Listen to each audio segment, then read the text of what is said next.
Welcome to Strategy Saturday. I'm Charles Carillo, and today we're discussing what is a certificate of occupancy, when do you need it, and how to ensure it never delays your project or investment. If you're buying, renting, or renovating a property, this might be the most important document you've never heard of. So let's get started. A certificate of occupancy, or CO, is a legal document issued by a local government, zoning department, or building department that certifies that a building or structure complies with all applicable building codes, zoning laws, and other regulations, confirming the property is suitable for occupancy. The certificate of occupancy is issued after all final inspections and once all inspections have passed, all necessary paperwork has been completed with the city, and no outstanding items are pending. It is typically given after a property has been constructed. There has been a major renovation, or there has been a change in the property's use, like you converted your duplex into a triplex or your garage into an apartment. If you purchase a property with significant fire damage, it will usually require a CO as well.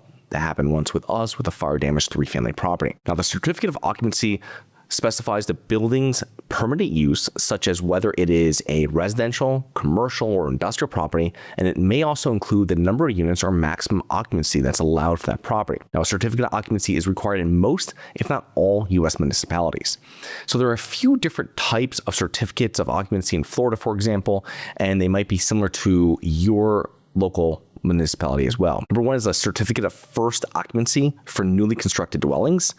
Or there's also second occupancy certificate for existing dwellings, which may require renewal.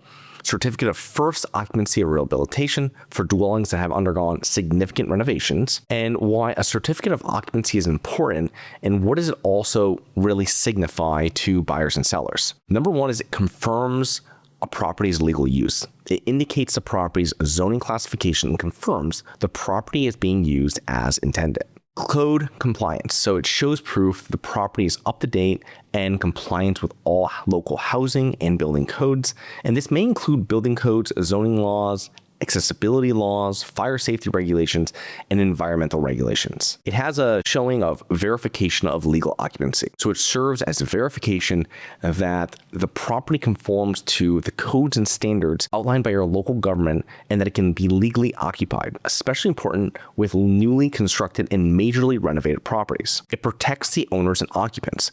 If you are a property owner or a tenant, a CO offers an assurance that the property is legally compliant and safe. It signifies a project's completion. So as an investor, a contractor, or a developer, obtaining the CO represents the completion of a project. If you're an investor, it ensures that your contract stipulates that the contractor will obtain and close all necessary permits and secure a certificate of occupancy before receiving final payment. That way you know that the property is done to the ability of having a tenant in there or being able to sell it. It enhances the marketability of the property. So a valid certificate of occupancy enhances the marketability of your property, as many banks require a CO to finance it. And when you're selling a property with a certificate of occupancy, you can easily increase the buyer pool because now buyers with traditional lenders are able to finance the property. And obtaining a certificate of occupancy can be a long and tedious process, especially if multiple permits and inspections are required.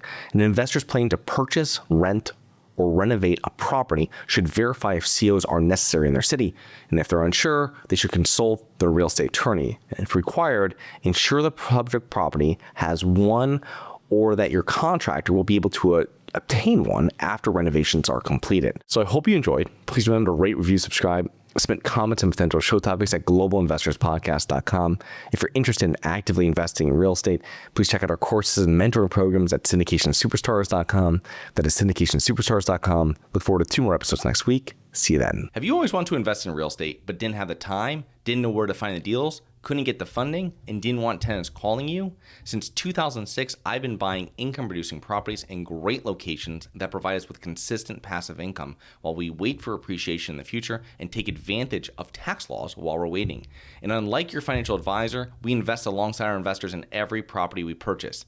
Check out investwithharborside.com. If you like the idea of investing in real estate, if you like the idea of passive income, partner with us at investwithharborside.com. That's investwithharborside.com.